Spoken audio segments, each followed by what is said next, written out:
Bonjour Jérémy et bonjour aux auditeurs de Radio Bulle.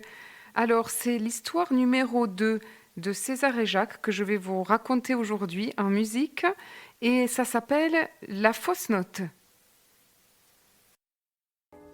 Il arriva qu'un jour, en visite chez son vieil ami César, Jacques se mit soudain en colère contre la terre entière pour une simple histoire de tire-bouchon introuvable dans un tiroir.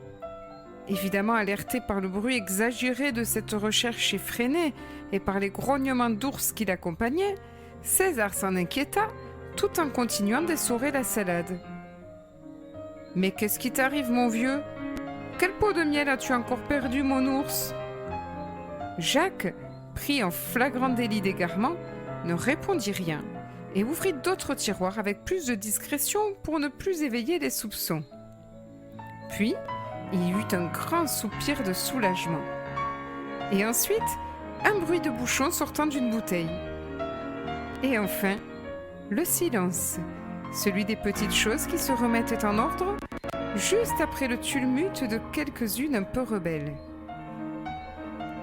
Ils mangèrent ainsi, en silence, satisfaits du bon vin amené par Jacques et de tous les bons petits plats mitonnés par César. Dehors, il faisait beau, c'était l'été. Et dedans aussi il faisait beau, c'était l'amitié. Il y a parfois des moments magiques que l'on ne peut jamais prévoir, où soudain tout est parfait, en harmonie. Il y a parfois des coulées d'amour qui surviennent ainsi et qui nous font dire « Bon sang, qu'est-ce que je suis bien !»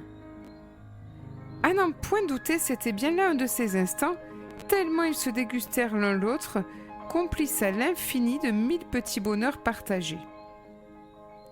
Ensuite, comme de coutume chez le vieil homme, les deux compères se retrouvèrent dehors, assis sous la tonnelle pour savourer leur café. Aucun des deux n'avait envie de parler, pour ne pas rompre le charme.